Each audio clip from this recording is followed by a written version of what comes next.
Hey, what's up, sexy people? I just wanted to let you know real quick, this is a condensed highlight version of the main event WSOP Satellite I played on Club GG.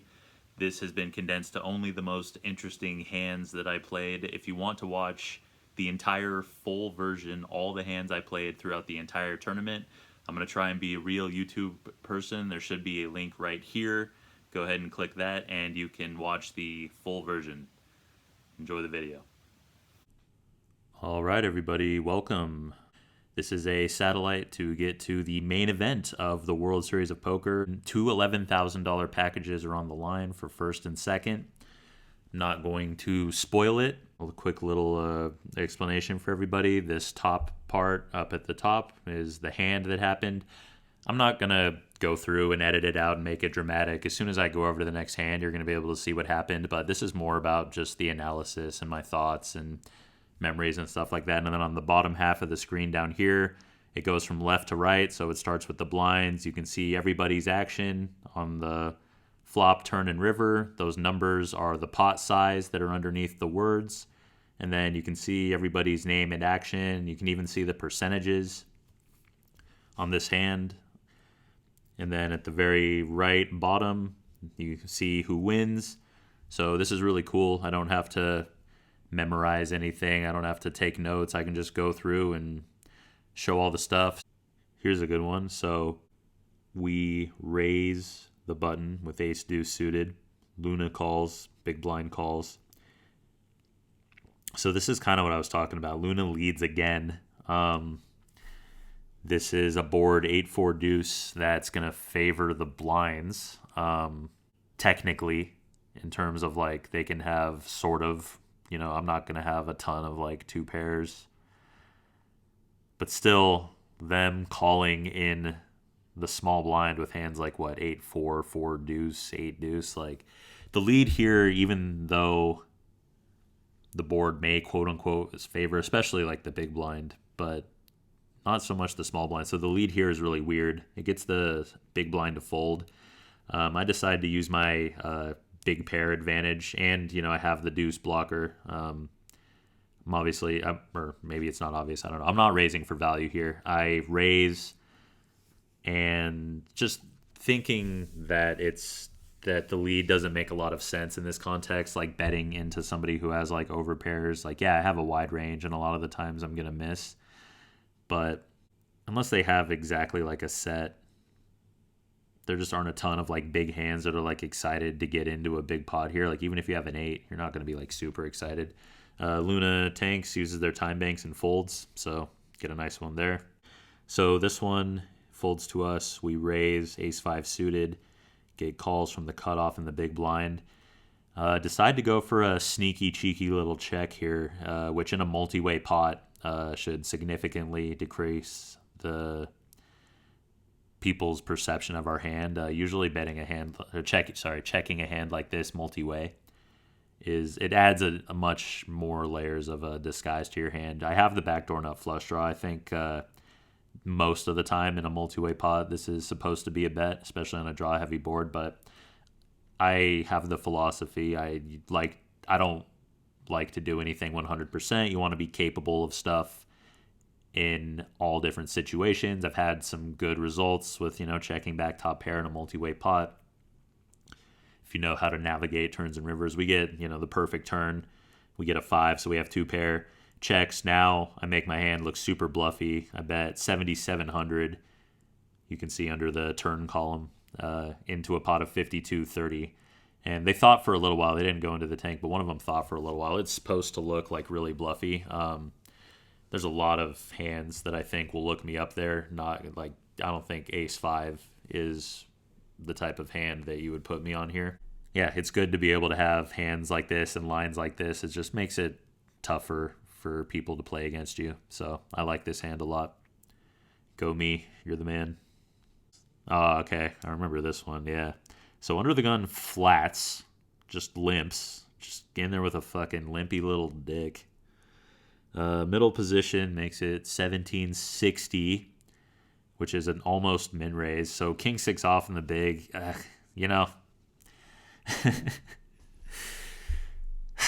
Just decided to call it. Just I like to play post flop versus weak lines like this. Like somebody limps and then somebody just makes it a dinky little raise. It's fine. We'll get in there. And under the gun calls. Flop bottom pair. Goes check, check, check. Turns a queen. I'm much more likely to have a queen at this point once it goes check, check, check than they are. So I bet. And under the gun calls. I'm much more likely to have a queen because I'm checking to the pre-flop action. And once they check back, like you saw the ace-5 hand I had where I checked back top pair, but people don't always do that. You know, if you have a queen in the spot, most of the time, most people are going to bet. The river's a jack, and I do a small block bet. I bet 2,400 into about 10K, hoping that the idea being if he has like a 7 or something or a 6 or a bluff, he's either, if he has like 9-8 or something, he's just going to fold. And if he has like a 7, then I get to show down for a small price. If I check, it's not a spot where I'm looking to like bluff catch against like a big size. He raises relatively big. There's a lot of people, you put them in the spot with the block bet very often where it's like, okay, calling sucks. Folding sucks because it's such a small bet. I'll just go ahead and try and bluff at it. And I've had a lot of success calling these spots down. He had ace-jack. This is a very well-played hand by him. I would expect a lot of people to just be happy to call the river and show down and take it down. This was a very above the rim raise by him. And I called expecting to see bluffs a lot of the time. But playing ace-jack like this, that was a very, very well done raise. Hats off to this dude. Intrepid. It was very, I don't know what intrepid means, but it was a very non-intrepid or intrepid raise, depending on what it means. Okay. So I was talking about the leads. So there's a min raise. Now the blinds are 500, 1,000. There's a min raise to 2,000. Small blind calls. We defend. Getting a good price. These types of hands realize their equity pretty well. So this is one of those spots that I was talking about. We're in the big blind. And this board favors us tremendously. I can have...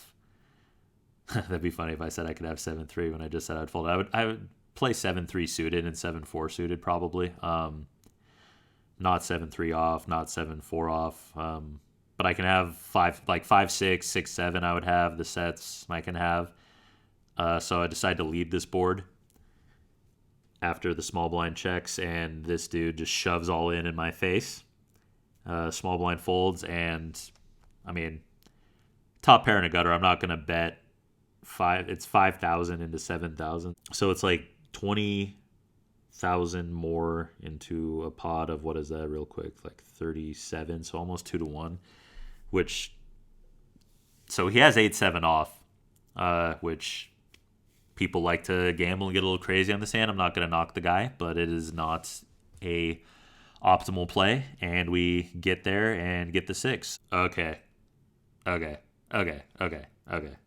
Hold on. All right. So, hand of the tournament here. Hand of the tournament by far. So, everything I've said so far leads up to this hand. And you can see already, if you're looking ahead before I say anything, this is a wild one. This is a wild one. Strap in. So, we get ace-jack off under the gun and min raise it. We get a call in the cutoff, a call on the button. The small blind re-raises small. Big blind folds. It's a small re-raise. There's a lot of dead money out there. We raised under the gun. I like to press these range advantages sometimes. So I 4-bet. Make it 20,887 into his 6,600. 3-bet. Fold. He calls. So... then the flop comes king, king 5 with 2 spades. and he just leads out a third pot, which it's so. So I was about to go get food. I remember sitting in my car looking at this. It's so frustrating because this lead on the flop into somebody who 4-bet isn't something you should do. Isn't a recommended play. Like, I just always have all the ace king here. They very rarely have ace king. I can have aces. I can have queens. So I'm looking at this and I'm just like a king should want to slow play if he has like king queen or something, or king jack suited. So I'm just looking at this and like it's a substantial part of my stack, but I'm just like, he just doesn't have a king here. I'm gonna play this like I have a king. Like it's when he leads out like this, I'm kind of expecting a lead on the turn too. So like, I probably should just be like, God damn it, dude, and fold. Like, I know this isn't a king. I know that. But if I had a king, I wouldn't just shove. I would just call and let them keep bluffing because their line makes no sense. So calling is what I would do with a king. So what I should do is just fold. But I kind of just decided, you know what? This line doesn't make sense by them. Maybe they'll shut down on the turn. Probably not, but maybe they will. I'm just going to play it like I have a king. So we call. They lead out again, 29,000 into 89,000. So about the third pot again. And I'm just like, dude, so you can see from the next action, I only have about 60,000. So I'd be raising 30,000 and giving them an incredible price. But I'm sitting here thinking, I know they don't have a king. If I shove here, like, how do I not have a king? Like, so here's the thing. This type of play,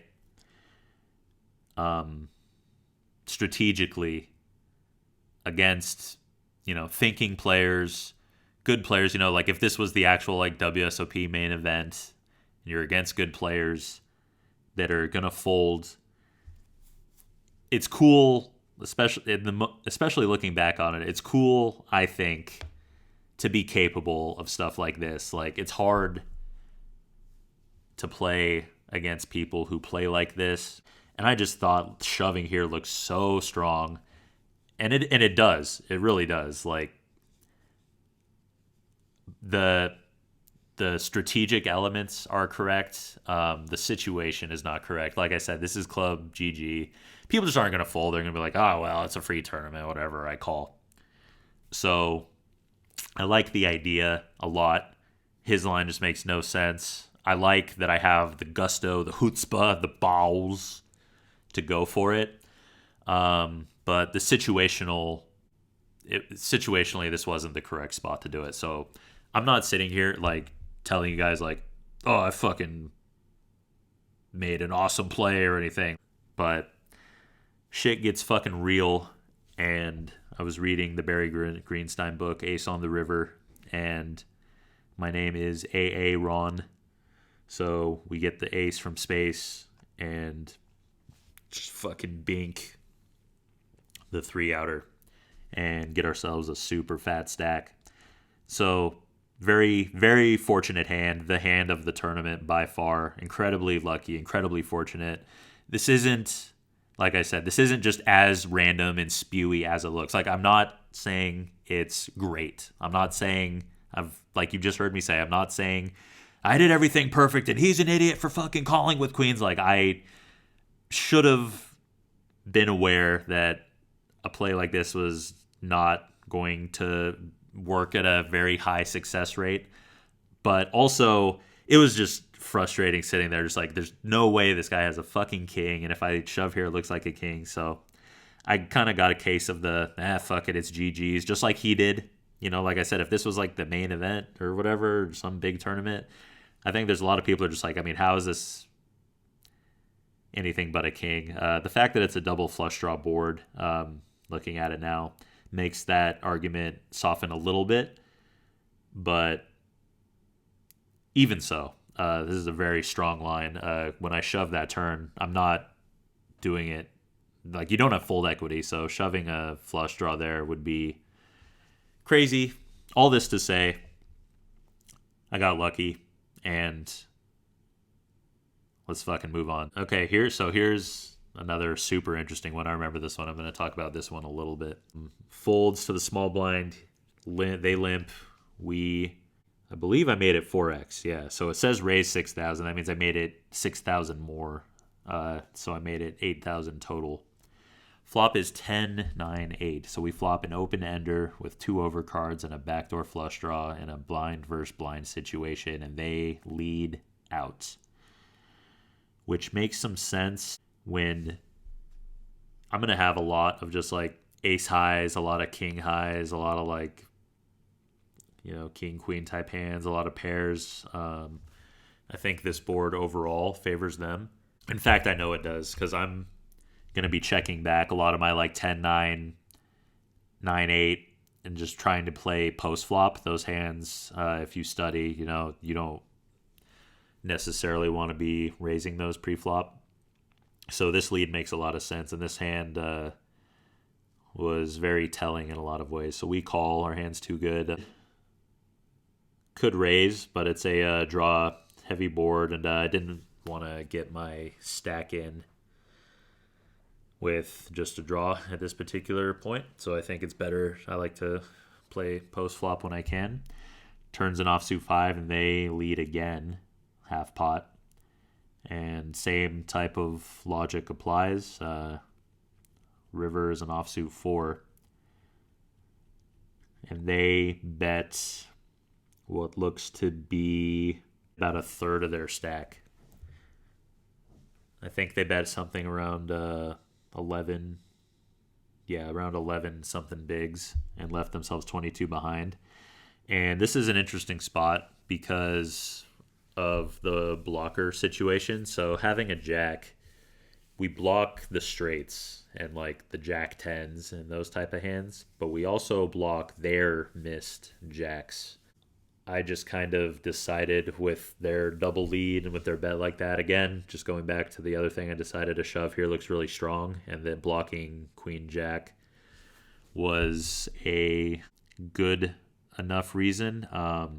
Looking at it now, I'm not a super big fan of this shove, but there's another aspect to this. So they end up calling with jack 8, which is third pair.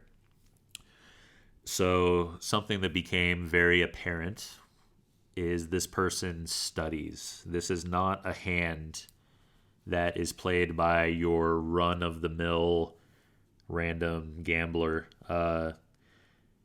This hand in every way signifies somebody who studies and plays the lead on the flop and the turn, the calling. This is like the perfect type of hand to call with because they block what I'm representing. They block queen jack, and they block like pocket eights and the 2 pairs and sets and stuff. So very excellent call by them to get a huge stack. That's 100 big blind pot.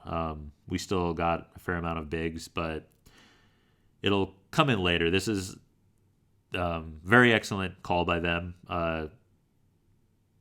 but it's important to note for later that they are somebody who knows what they're doing. Get a little revenge ski. So this one has a situation. It looks like just your standard run-of-the-mill cooler or whatever. There was actually more to this hand than meets the eye. So the big blind was sitting out, which changes the hand drastically. It folds to him. And then remember, this is somebody that we've established knows what they're doing, that studies. So they 4x it. They make it, I remember they made it 4.4x, I believe that is.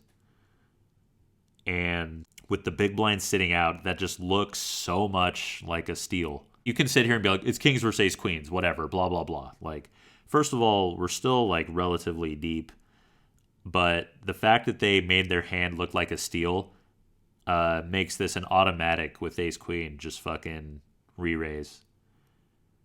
So the big blind was sitting out. They 4.4x it or whatever it was. I re-raise. They re-raise small, tiny. Uh, I shove ace queen versus this line. Like I said, knowing that they're a player that knows what they're doing and that studies, it becomes a leveling war. So they made it 4x, so it looks like they're stealing. I'm re-raising their steal, so it looks like my re-raise is weaker than it normally would be because they're targeting a big blind player who's sitting out. So when they re-raise me, it looks like, oh, he's saying that I'm weak. He thinks that I'm weak because I think that he's weak. So now ace queen in this situation is just, in my mind, a mandatory go for it. So it's crazy how that one little thing, the big blind sitting out, and him playing his hand, him or her playing their hand like this as a 4x, whereas normally kings would be, you would do your standard open, just change the whole dynamic of this hand. So we get it in pre, and I flopped the queen, and I remember I was shouting, I was like, oh, the club, and it came. And we get some sweet little revenge poker / life. It's just such a fragile thing, just like one little thing like that just changes like the whole dynamic of a hand. And maybe we would have gotten it in anyway. You can just simplify it down to that if you want to be like, it's kings versus ace queen, like who cares? But I like to go deeper. I don't like to just kind of just be like, yeah, whatever, man. Like it's a super interesting hand, and that one little thing just changed the dynamics of all of this. So what's cool about this is this was like, there's no doubt in my mind, this was calculated by them. Knowing what we know about that Jack 8 hand and that they study, they intentionally they recognized that the big blind was sitting out, and they intentionally raised more to make their hand look like a steal. So that's really cool by them. That is like a really, really cool next level thing. Seeing, just making it 4.4x because the big blind's sitting out, so come re-raise me. I mean, clearly I'm just stealing. So some extreme leveling going on. So VJ, main, whoever you are, well done. I respect it, and I got lucky this time. But obviously, versus that line, I'm just getting ace queen in there every time in a tournament. And then the end of our boy. So this is another type of thing where knowing the type of player you're playing against matters. So I min-raise with pocket eights under the gun, and they defend the big blind. This is that same person with the Jack 8 hand from earlier and the kings that we talked about. So we know it's a player, a studied player, a good player. Flop comes Jack 10-8, and they check. So knowing this is, again, you all see what I see. Oh, fucking top and bottom versus bottom set. Whoop-de fucking do. You're so good. Like what else is there to talk about? It's a cooler. Like, not really. Like, yes, in real life, on this flop with these hands, it was going to go in no matter what. So we could just end it there and be like, next hand. But that's not all there is to this hand.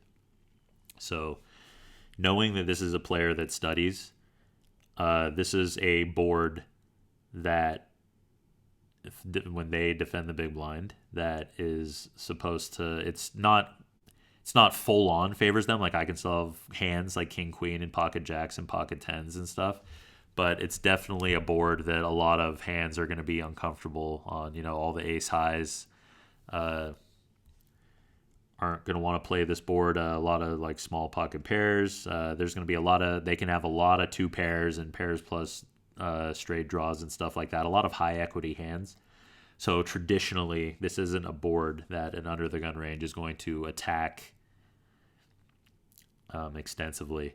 So I purposely, knowing my opponent now, knowing that me betting is going to look really weak, I just min bet. I bet one big blind, and expecting them to attack this bet quite wide. Now, yeah, he had two pair, and we get it in, and whatever, I win. But I can almost assure you that there are a lot more hands, including like some garbage, that are going to attack this bet of mine. A hand like 8-7, or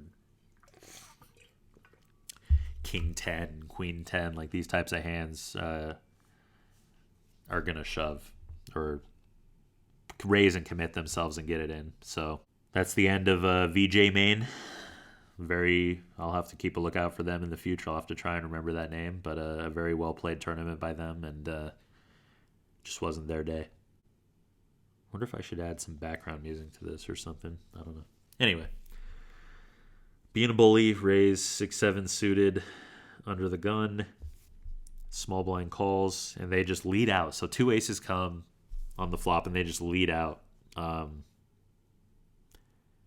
This is a thing that happens so often on GG. It's so weird. Like, there'll be an ace high board or 2 aces on the board, and people just like lead kamikaze into the fucking pre-flop aggressor. So we're a little, I've got a stack now. It's the same type of thinking as before, although it's much more credible for them to have an ace when they just call in the small blind. But even so, like leading into the pre-flop aggressor, just like I don't like to let things go like this all the time. So I float, they check, and we bet small on the turn. I'm trying to play it like I would play an ace, trying to get value. And then they check the river, none of the flush draws get there, and we put them all in. We overbet shove and put them all in, and they fold. So that's why you don't lead into the pre-flop raiser on boards that don't favor you. I mean, when you have players who somewhat know what they're doing, and I like to think I do, they just they either aren't going to let you get away with it, or when I have an ace like this and they want to play a weak pair like this versus somebody who has a range advantage, it's like, have fun, good luck. Adversity. So everything's going handy dandy. This nasty B person right here had literally just said that I was running super good. It doesn't show the chat here, but they said that as they raised under the gun. I called, and then I typed all skill and let out on this flop. So kind of one of the main themes of this video. You see a lot of people there. It's kind of what all the big poker creators and solvers are talking about and teaching, leading on these types of boards that favor you. So I'm in the big blind, and this board favors me. I have equity, so I lead out pretty big. They raise, I shove. So I remember this was like a 70-ish big blind pot, and I get it in as a favorite on the flop. 54%. I mean, not a huge favorite, but still a favorite, and we do not get there. So still got a decent stack, but the first real sense of adversity. Here's another piece of adversity. So min raise the king 4 in the hijack, king 4 suited. The big blind defends. They check. Not a spot where you want to play an inflated pot. They can have a lot of tens, and this is a good candidate to check back. Not a ton you need to protect against. That's the thought process. I feel like it's a relatively standard check back. But the turn comes, they bet sizable. So this is kind of what I talked about earlier. When you under rep your hand, people attack that. So it's a pretty standard call. The river isn't standard. So the backdoor flush draw gets there, and they bet pot, which was most of their stack. You can see I took my timer down pretty far. With the backdoor flush draw getting there, it just sucks, man. It sucks. Like, I've under-rep my hand. There's a lot of just random air and a lot of like hands like queen jack, there's a lot of hands that miss with the backdoor flush draw getting there. I thought about this one for a while. I just think when it's under-repped, I think you just have to side call, ultimately. I could have maybe gotten away on the river. It's just not... People are going to just take advantage of that, though. If you check back in a situation like this with top pair, there's a lot of... It's a paired board, and it's a high card board on the pre-flop raiser. So with a lot of like garbage and a lot of draws, like I'm gonna bet and just try and take it down. So that when they check back, they can put a lot of pressure on you. I think there's a lot of players who are better than me that would find a fold on this river, and props to them if they do. It was really close, really close. I was not excited about calling, but I just, I've been in too many of these spots where I just call, and then I'm like, okay, well, I'm glad I did. Clearly they were just being them. Clearly they were bullying. Okay. So enough was enough. I had enough of this shit. This is like a culmination of everything. So getting short, things are starting to look bad. These people leading into these ace high boards, so it folds to us, and we're, what did we have last hand? 320,000. So what is that? 16, 17, 18 bigs to start the hand. So it folds to us on the button. I'm at the point where taking down the blinds and small stuff will like start to matter. So I just min raise, not wanting to put my whole stack at risk, but wanting to take advantage of my skill and positional advantages. The big blind just calls, and the flop comes ace, king, 9 rainbow, and this dude just fucking leads in half pot. So, like, what the fuck, dude? Like, me raising off of a stack like that, like, all sorts of alarm bells should be, like, going off for people. Like, this board just smashes my range, and somebody just leading into me like this just makes no fucking sense. Like, especially this late in the tournament with, like, so much on the line. So I've had enough of this shit, Like, this wasn't tilt. This was just, like, when you do shit like this, it doesn't work well for you. Like, there's a reason you're not supposed to do stuff like this, and I just had to make him fucking pay for it. So I call. The turn's a 9, which isn't the greatest card in the world. Now, if he had some lead with some kind of 9 for some stupid reason, he has trips. And then if he had, like, ace deuce, now getting an ace to fold is essentially impossible is the point. But I'm short stacked. He's going to raise most of his aces. Like I said, none of this just makes any sense at all. I bet super small on the turn. I bet like 3.5 bigs, I believe it was, leaving myself behind. I think it was like, it was somewhere around like 10 or 9 or 8 or whatever. And he gets and he folds.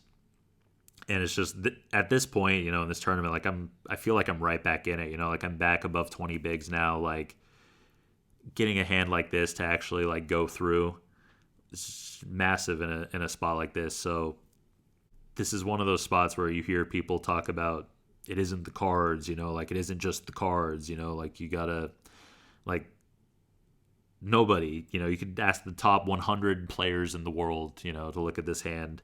Nobody would say I have queen 3 off here. There's more to poker than just the cards you're dealt. And you play with fire, you're going to get burned. I mean, you lead into people when you have all these, like, disadvantages. You just try and play lines that, like, don't make sense. Like, eventually it's going to catch up to you. So I'm proud of this one. Yeah, okay. So this, JT Man, the legend of JT Man. So he just limps under the gun +1. And I limp, and the big blind shoves 20 bigs. Dude just snaps him off with ace-8 suited and holds. So that small blind limping strategy. So do it with all types of hands.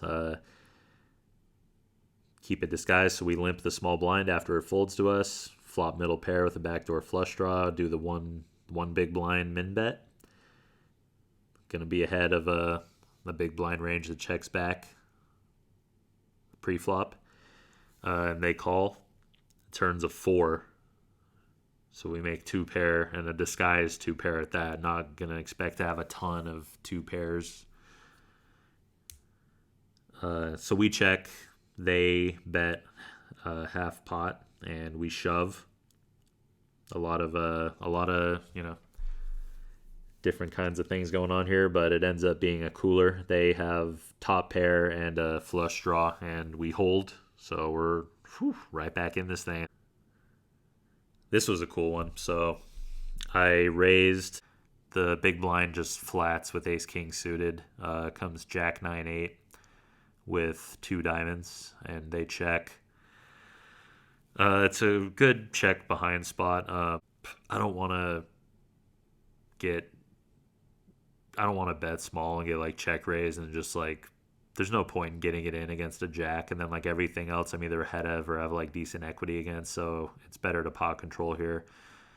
Check behind, it's a nine. Once I check behind, obviously I still have equity. I'm still ahead of a bunch. They bet 150,000 on the turn. We call, get the fucking money card. Ten of diamonds. We make a boat. They lead out. We shove, or we put them all in, and they call with the ace high flush. And yeah, that was the absolute money card. So things got tough there for a minute, but we're rolling. I min raise. He flats with 9-6 suited late in the tournament. Not, I'm not. I don't like to bash people. Not. I'll just say it's not a standard call. Not a call I would recommend you make in your real life. But if you are going to do it, I do recommend that the flop comes 9-6-5 and the other person has top pair, top kicker. He checks, I bet pot, and he shoves and just can't fold, especially against a fucking crazy guy. And we do not get there. Min raise under the gun, ace king suited, feeling good, about to get back into it. Our man, JT man, just shoves next to act. Got like 18-ish bigs, nothing we can really do. We call. He has the kings. We even turn the straight draw and the flush draw, but alas, it is not our day. And the next hand, I'm in the big blind. I only have like one big behind. And he finishes us off with the nut flop straight.